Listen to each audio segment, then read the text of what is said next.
Hey guys, it's me Danielle with Kingdom First Ministries. How are you? I hope that everything is good. Thank you so much for tuning in. I really appreciate it. Hey, okay. So this is part 2, okay, for that personal update. Um Sorry about that, you guys. Okay, so bottom line here is this, okay? This was not a coincidence that I would get a phone call and then have some weirdo freaking say, hey Daniel, didn't say his name. I just want you to know that I know that you've been through so much and you just keep on keeping on. You keep doing the good work, like it's gonna be okay and all this. And I'm like, well, thank you. Who is this and how did you get my number? This is God. And then it's like, click, just hung up. And I'm like, whoa, right? And I'm like, this is impressive. This is different. So what I do know, you guys, for those of you that are in similar situations as I am, being stalked and your family wants you dead for the money, right? The inheritance, right? The life insurance, right? So, you guys, man, I'm just so over this. And apparently they're all getting caught up and pressure is on them to surrender themselves. And, they're not doing it. They're just like, what do you mean I'm going to jail? I'm not going to jail. And, all of that fun stuff.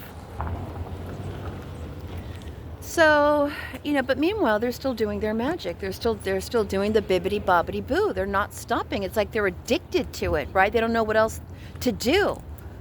And, that's the thing with these witches, they are so dedicated. Like, they are happy to do the witchcraft. They will do it for like days. They'll stay up all night and they'll do their chanting and everything else. But meanwhile, us Christians, it's like we barely make it to church on Sunday and let alone pray in our own private time or really meditate on the word and things like that, right? So it's like that's where we're at a disadvantage. And this is where they win because we're just too damn lazy. We won't pray.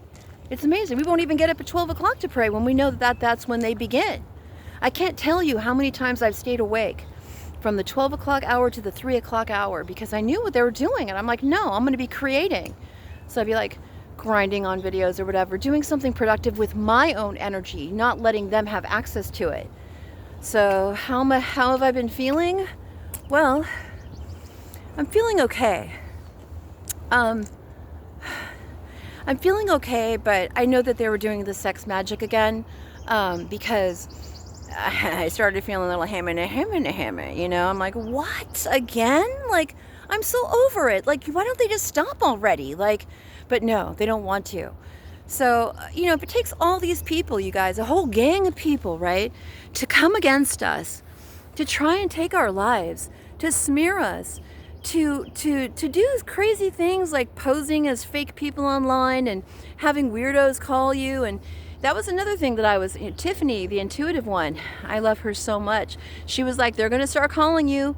They're going to start calling you chosen ones. You need to just not answer the phone, not answer. So I did think about it beforehand. And I was just, I don't know. I took a chance. I just took a chance. I took a risk. And if I hadn't answered the phone, that person probably would not have left me a message. So it's a good thing that I answered the phone because it lets me know what they're up to. So our families, our toxic ex-families are desperate, you guys. They are so desperate. They are so close to getting 20 years or more in life in prison. People are having to resign, judges, attorneys, all of the peoples that are supposed to be working for the people that are instead accepting bribes and just, lining their own pockets, right? So if you're watching me, if you are the one that called me today, I want you to know that you didn't scare me, okay? I was actually kind of waiting for your call and I just wanted to confirm that. So thank you for confirming that for me. As far as your well wishes go, that sounds nice, but it all sounds a bit sordid if you ask me. Sounds a bit sorted, darling. So, you guys can continue to try to do what you're doing, but it doesn't faze me anymore. It's been so much relentless witchcraft that honestly, I've adapted to it. you know, and God continues to protect me. So I keep waking up every day. Thank God. Glory be to your holy name, Lord. So I know it's this way for a lot of us. And what else? What other kind of information do I have? Yeah, it's for me anyway. I don't know. It might be for you the same, but 80% of my family they're in on it. They're all in on it. And it's just so sad. It's so awful. Like, you know, family's supposed to be the one thing that you can trust, right? When everything else falls apart, right? Anyways. So you guys, that's what happened. And, you know, again, I'm not fazed. I'm not afraid. I am more brave. I'm braver than ever. I feel stronger than ever. All of these evil